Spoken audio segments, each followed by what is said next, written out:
You're listening to the Mississippi Outdoors Podcast. I'm your host, Matt Wyatt. Have you ever heard of the Deer Management Assistant Program, or DMAP, here at MDWFP?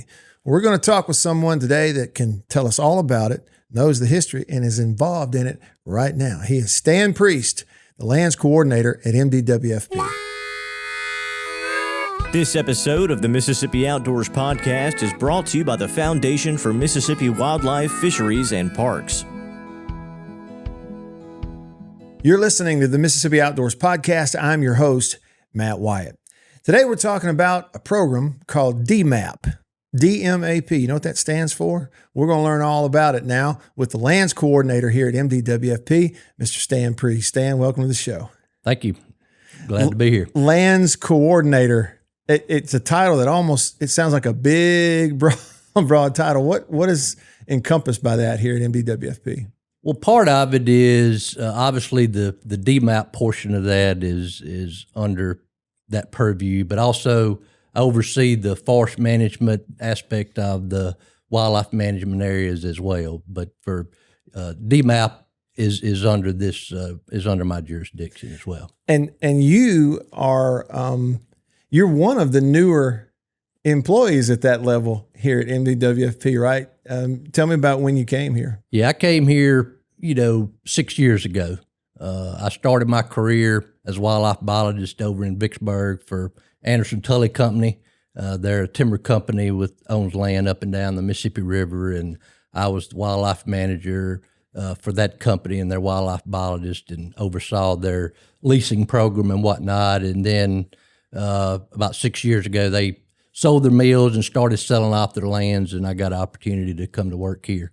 And I've enjoyed ever since I've been here. Well, and it sounds like, a pretty natural sort of proving ground and experience background in what you were doing before when you came here. I'm sure it meshed pretty easily. It did. One thing about Anderson Tully Company is they had at one point over 300 hunting clubs. Wow. And they required all of their clubs to be on DMAP.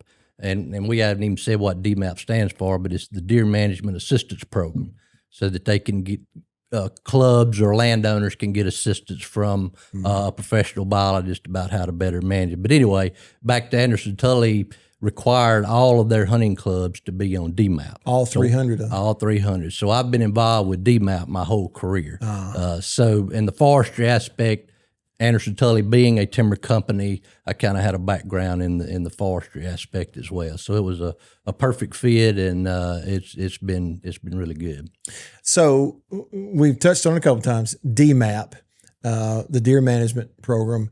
I was doing a little reading, and it goes way back. I mean, it's almost as old as I am. It goes back to mid-late 70s when that program first popped up. So as we begin to kind of break it down for those listening, where do we start to kind of understand the origins and why we have that program here in Mississippi at the Department of Wildlife, Fisheries, and Parks? Yeah, actually it started out as a research project at Mississippi State University under Dr. Harry Jacobson. And they got some private landowners together, and they started a pilot project in Kemper and Noxubee counties. And so from that, the next year they added a couple more counties, I think Lauderdale and Clark County. And so it kind of bloomed from there that, hey, this could go more than just a research project. So it was endorsed by our agency in 1980 as a statewide project. And so a lot of landowners and clubs and lessees from throughout the state joined DMAP to get a better idea of how to better manage their deer herd is basically what they were doing. And early on, a real value for being on DMAP was you could get additional antlerless tags to better keep the population level at a lower level that it needed to be in a lot of areas. So early on, it was a real asset to be on DMAP to get some additional opportunities to harvest more deer. But as time has gone on and the regulations have changed, that is not really a reason to get on DMAP is additional opportunities. Now, reason to get on DMAP is to have a professional biologist, analyze the data that you collect, do a site visit, and kind of help you guide to whatever whatever you're wanting to do on your property. Your goals and objectives. So that's kind of it in a nutshell. So it early on, the numbers of participants and acreage was really high.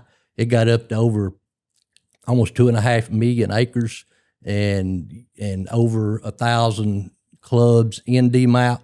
Now we run probably 600 clubs and about 1.5 to 1.9 million acres. So it's still a pretty good acres that DMAP covers for sure. Yeah, and the numbers, the data backs up how successful a program it is for those that are a part of DMAP. And I was just looking at some of it, both antlerless and bucks. The numbers are up. There's proof in the pudding that this is really working for people who are involved in it.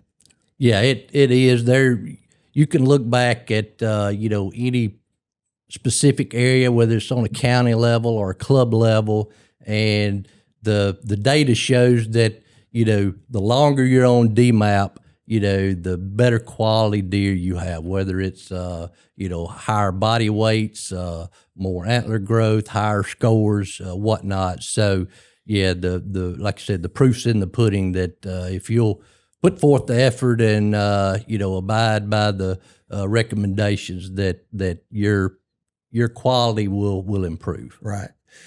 So someone listening, that's either vaguely familiar or this is new to them, where do they start? How does it start when a landowner or a club says, okay, we want to begin to be a part of this? How does it start?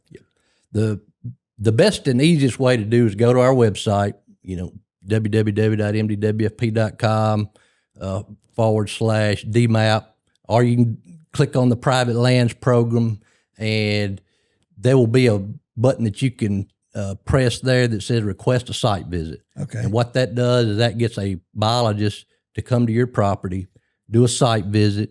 Y'all just ride around in a truck or on the ATV. You talk deer, you talk habitat, and then you get whatever that landowner's goals and objectives. What do you want to do? Are you wanting to grow trophy bucks? You just want to grow quality bucks?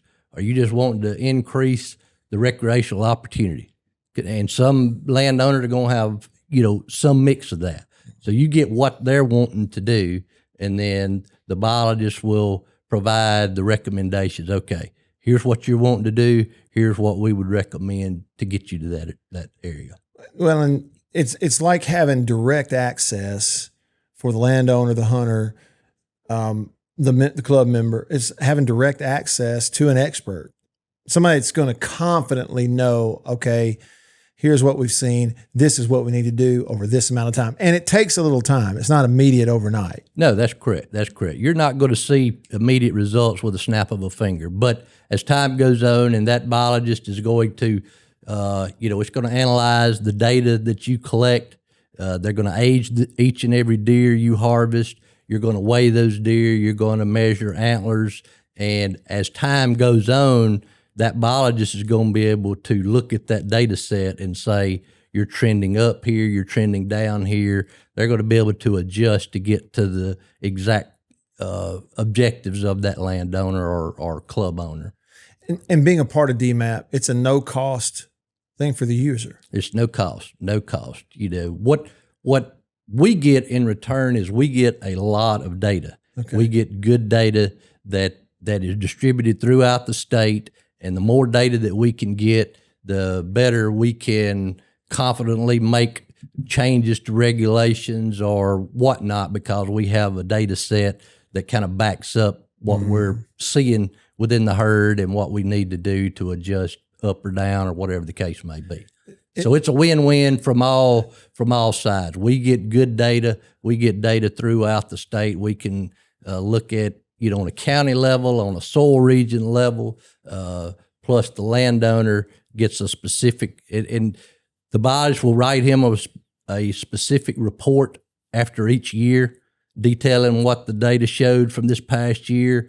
You're going to have the past year's data there with it, so you can look at trends and whatnot. So, like I said, it's just a win-win for both parties. You know, I was looking at some of the numbers here. I was able to get a hold of an average of 1 to 7% increase in buck age and score per year for properties compared to before they started DMAP. Now, we can say 1 to 7%, define what that is, but that's a jump in age and size. To me, like, there's one piece of information that I think makes a lot of ears perk up when you start talking about that. Right. So kind of playing on to that a little bit more, another way to look at it is if your goal was to produce, quality bucks, you're wanting to get higher scoring bucks with better antlers, and, let's be honest, that's what most people are wanting to do. Yeah. If you're on DMAP for 5 years, you will see that score increase by 10 to 15 inches. Okay. And what I mean by that is if your average deer scored 120 inches prior to DMAP, if you follow a log and do the recommendations within a 5-year time, that would be 130 inches or thereabouts. So yeah, that's what's good about it, is you can show the data to somebody that, hey, here's where you were and here's where you are now. Yeah. And if you don't have the data to show, some people, it's like they can't understand, they think things are getting worse or whatever, or vice versa. But if you got the data there to show them, hey, you're actually doing a lot better than you were back then. Right. Or vice versa. If things are going bad, you can say, hey, your herd is going downhill, and here's why. Mm-hmm. So it kind of works both ways. What's that saying? You can't manage what you don't measure. Right. It's basically, it's really an interesting thing to me to think that win-win was what the phrase I was thinking of, where for the user and for the department, there's advantage to both parties. Yep. Is there a need to get the word out to let more landowners and more people know that this is a program they can access? Yes, it is. And Matt, one thing that we have some areas of the state that we're really lacking in DMAP cooperators. And part of it's the southeast part of the state and in the northeast part of the state. Those areas, we really don't have a lot of DMAP properties, so we don't have as good a data from there as we would like. I wonder why that is. I don't know. Obviously the quality of the animals in those parts of the world are not as good as it is up and down the Mississippi River or in the Larcel Bluffs. So that probably has a lot to do with it. Properties up and down the Mississippi River and the Big Black River, they just grow much more quality animals, so people tend to manage for that quality a little bit more than maybe down in the southeast or in the northeast. And I think another reason being is probably in the southeast part of the state and in the northeast, the landowner size is smaller. So if you probably are familiar, especially in the Mississippi Delta and in the Bachelor up and down, there's a lot of large landowners or shareholders that have big clubs. Yeah. You're not going to see that as much in the southeast. So maybe it's because somebody has 100 acres and he don't think that he can, gain much value from joining DMAP. But there is no acreage limit. We would like to get anybody with any acreage size to at least give us some data, whether it's weigh every deer they kill or if it's just give us the numbers that they kill. We can kind of cookie cutter how each individual based on that. I was going to ask that maybe next, as far as the kind of data that people who are accessing the program, what kind of data are you getting from them? Yeah. And you kind of mentioned it a little bit earlier. You said, it's hard to, I can't remember the saying you said. It's hard to manage what you don't measure. Yeah, it's hard to manage what you don't measure. And what I thought of when you said that is somebody may tell me, well, all we're killing is 14-inch 8 points. Well, if that's a 2.5-year-old deer, that's an average deer. Yeah. But if that's 5.5-year-old deer on average, then that's not so much. So unless you know the age of that deer, Right. and that's what you can get from DMAP by removing the jawbone so that the biologist can age each and every deer that comes off that property. They have an age distribution. Most of the bucks you're harvesting are young. That's why you're not getting as many older age class bucks. You're harvesting them as before they get to that age. So without knowing the age, so that's one thing is you get an age of each and every deer that's harvested. You get they collect body weights for bucks and does. On the does, they'll collect lactation data, and that just tells you if that doe has had a fawn this past year or not. So you could use all those indices to kind of get an idea of herd condition and herd health. So yeah, that's basically the, but now what people are, kind of moving into the next stage of data collection is a lot of clubs are collecting observation data. They're going out, every day they sit on the stand, they document what they see. Okay. And every club, say you got 10 members at the end of the year, the biologist will compile all that observation data, and it just kind of gives you a trend. Well, we saw more deer this year than we did last year. We saw less deer. And a lot of clubs do camera surveys. I was going to ask about cameras. Yeah, we have a means of running camera surveys and spitting out results based on, buck ratios, doe to fawn ratios, those sorts of things. So that observational data, cameras included, that would be something that's sort of new to the program from when it started in the 80s. Absolutely. Does it make a big difference? It does. It helps to kind of document or corroborate what the other data is showing. But yeah, if your harvest data is showing that your herd is getting better, and your observation data is showing that as well, that just helps. But yeah, and the camera survey, right along with that. So yeah, all of those mixed together, just makes for a better recommendation and a better feel for what the deer herd is looking like. We call it DMAP. So just to reset for those listening, the Deer Management Assistant Program, that's where the letters DMAP comes from. How many people you and in your department under you are working in that, biologists included? Like how many biologists are out there working on this program? Within the department here, I would say maybe 10 to 12. Okay. All of our private lands program biologists have DMAP properties, several. And they collect the data. That's right. Okay. That's right. So, and several others have, some limited DMAP properties that they do. And we also, within DMAP, there is some consultants that we, they consult on our behalf. They work with the clubs, but then they send us the data and whatnot. Mm-hmm. So it's not necessarily an MDWFP biologist, but there is some consultant biologists that collect data for us as well. You mentioned age. So talk about sort of technically the process of determining age and like what is the primary method for those biologists and others of, getting that information and being sure, okay, we see how old this deer is. Yeah.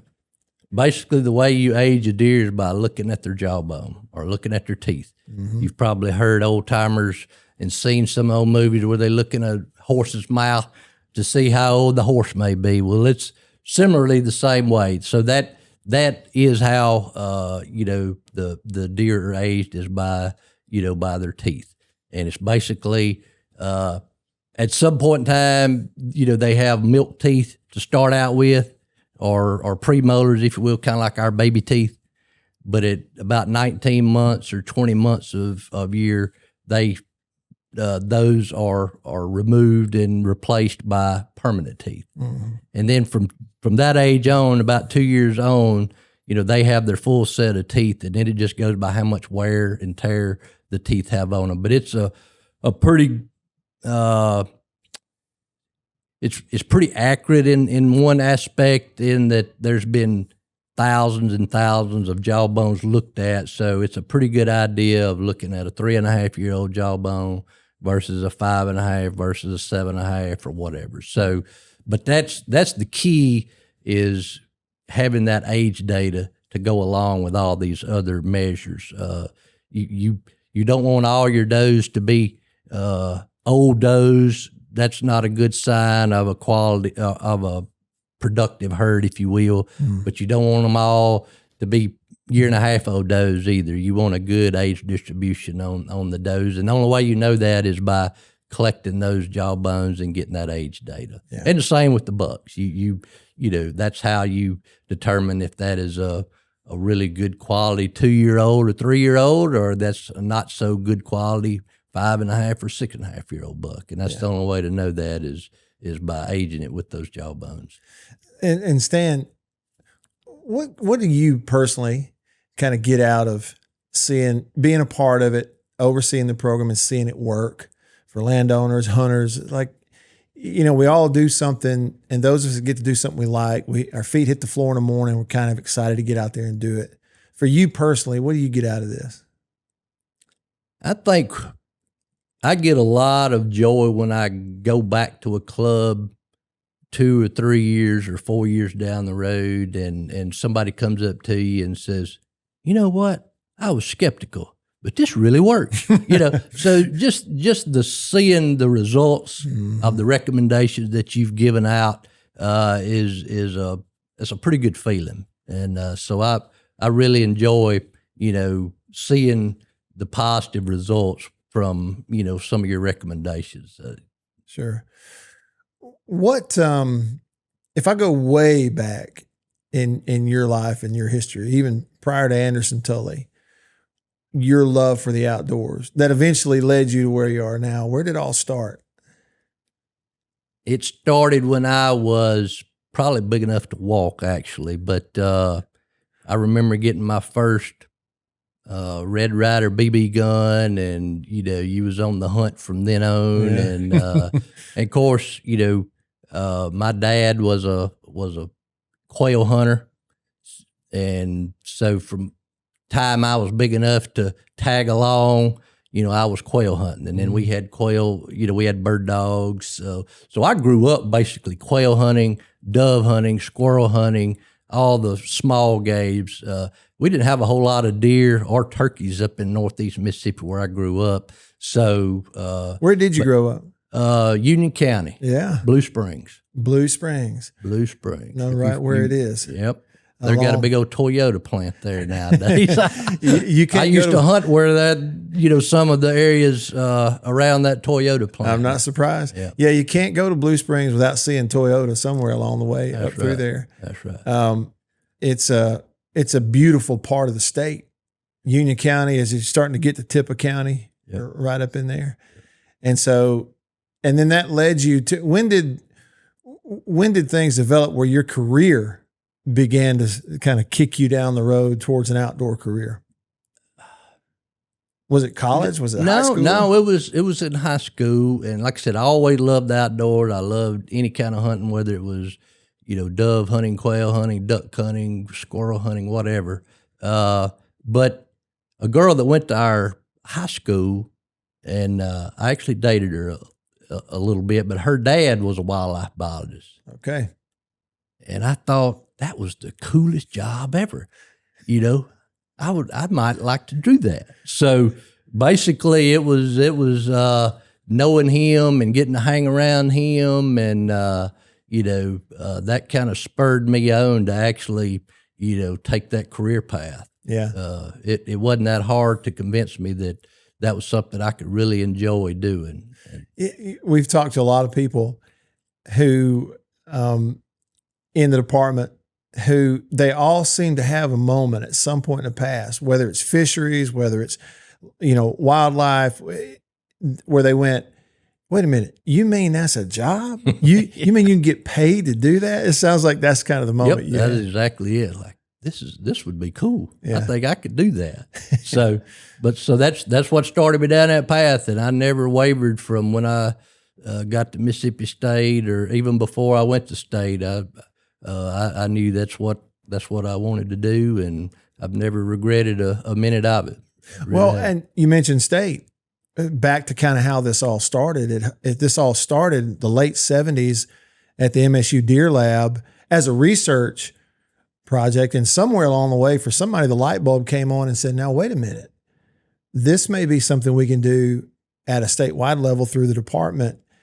It's interesting, isn't it, to think about that, we have a university that still is, and even back then, sort of leading the way in this. And really what it is to help the population and to help, therefore, the hunter as well. That's correct. And I didn't mention it earlier, but Mississippi was the very first state to have a DMAP program. Now, just about every southeastern state, I think there's 20-something states that now have a DMAP program. And it all started at Mississippi State and with Mississippi. So, yeah, we're kind of the cutting edge of deer management, and it's been that way for a long time. For you now, 6 years into this job, and you look at the program as a whole, where is it according to where you wanted it to be at this time in 2024, participation and otherwise, and where do you see it maybe down the road, 5-10 years going ahead? Yeah, that's a kind of a loaded question, I guess. But yeah, like I mentioned earlier, I would love to see more participants and cooperators in some of the areas that we don't have it in. Because just to kind of add a little bit to that is a lot of our regulations, whether it be, the 10-inch wide, 13-inch main beam, in most of the state, and in the Delta it's 12-inch wide and a 15-inch main beam. Those regulations came about by looking at the DMAP data. So, if we got more data in certain areas of the state, would we need to tweak those regulations a little bit? So I think just having more data in those areas would help us better, make recommendations or change if we need to. So I think that is a big goal, is to try to get, more concrete data in some of the areas that we don't have. Now, some of the areas, and we talked about it too, the up and down the Mississippi River and the Lursville Bluffs and whatnot, we got a lot of DMAP properties there, and we cherish each and every one of them because they supply us a lot of data. But we've got a pretty good feel for how the deer herd reacts and how it's looking in those. But some of these other areas we don't have as quite a good a handle as we would like on them. Mm-hmm. You mentioned, just as an example earlier where someone might say, I was skeptical at first and now I can see this really works. When you've run into someone who is skeptical and they're like, I'm not too sure. Why do you think that is? What do you think are some of the reasons behind that initially, if someone is skeptical of being involved in it? I think there's a couple answers there. One, I think that people think when they join DMAP that the biologist is going to tell them what to do. And that's not the case at all. We're going to get what your goals and objectives are. Because like I said earlier, a lot of landowners and clubs have a lot of different thoughts and goals and objectives for their club. So I think that's it. Sometimes I think they're scared of maybe the biologist coming in and telling us we got to do this, and that's not the case. And the other thing I think is, it's just kind of ingrained. A lot of times some people just don't like to harvest a lot of deer. They think you're killing or harvesting too many does, too many bucks or whatnot. So I think they're skeptical. Well, he told us we needed to harvest 30 does. Well, there's not 30 does on the place. There's no way that can work. So I think there's a little of that. But once they, do it for a little while and you can show them the data, then that's when the light bulb kind of comes on. And sure. Hey, I thought you were crazy telling us to shoot that many deer or whatever. So is there some satisfaction in that for you too? Oh, where, yeah. 3-5 years down the road, you're like, okay, now we get to show them the success. That's right. Yeah. Yeah, it is. It is. It again, I've been at it a long time. And like I said, you'll hear people say there's no way, we don't even have that many deer, and then 3 or 4 years down the road, they're an advocate. Hey, we need to shoot more than that, Yeah. So yeah, it is, good to see that side of it. And this was something that was touched on earlier, but it sounded like in the early days of the program, you go back to the 80s, there was regarding does and numbers, there were tags that were needed. But since then, regulations have changed, so that's not as much part of the process anymore, is it? That's correct. Used to, the only opportunity a landowner or a club had to harvest antlerless deer was bow season and then a couple of weeks of primitive weapon season. Yeah. That was it. And on a property that was overpopulated, and a lot of properties were at that point, the means just weren't there to harvest enough deer. So DMAP gave those clubs, they were issued antlerless permits, antlerless tags, if you will, and that gave them the opportunity to harvest a lot more deer. Now, if you look at our regulations, you can basically harvest an antlerless deer from day one till the end of January, and even down into February in the southeast part of the state. So from that standpoint, they don't need any antlerless tags. They have the opportunity there. Right. But DMAP does give the opportunity to clubs that are kind of on that higher level to have management buck tags. So some of these properties are very stringent on the bucks that they harvest, and some of them need to harvest some of the older, lesser quality bucks. So DMAP gives them an opportunity to harvest with management buck tags, harvest above and beyond, the state limit on bucks. Yeah. For the use of that. And it's interesting too to kind of stand back and look at this, the DMAP program and what it's doing, how long it's been doing it from 30,000 feet above. And you can just kind of look at it and see it's a really neat thing that it started in Mississippi. This is the first one. It has been very successful because on the department side, you know what you're doing. You really know what you're doing. And so it's working for those who've accessed it. And the whole purpose is to enhance our wildlife, the population, and the experience for citizens who are hunters.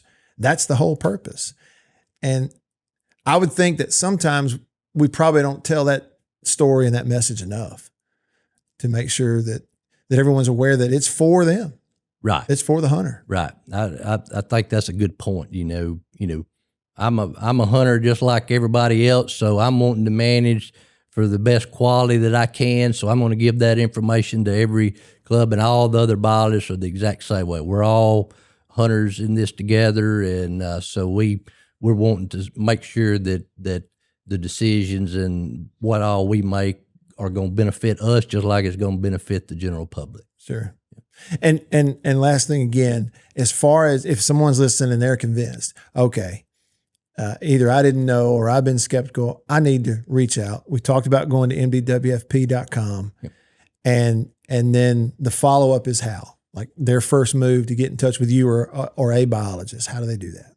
Yeah, once they can go to our website, and there's actually a button that they can click, and they can put their name and number and information in there. And when they hit submit, it goes straight to one of us biologists that will call them, set up a site visit, and we will, be more than happy to accommodate them. Great. And there's even, if they don't want to go to the website, I'm assuming they can call, our headquarters, 601-432-2199 is the Wildlife Bureau. They can call that if they don't have access to internet. But you're not hard to find. Exactly. That's right. That's right. Great. So we're willing to help any way we can. Great. Stan, it's a pleasure to talk to you. Really enjoyed it. Thanks for being on the show. Thank you. Enjoyed it, Matt. Thanks a lot. That's Stan Priest with MDWFP Lands Coordinator here talking about the DMAP program on the Mississippi Outdoors Podcast. Thank you for listening. We'll see you outdoors.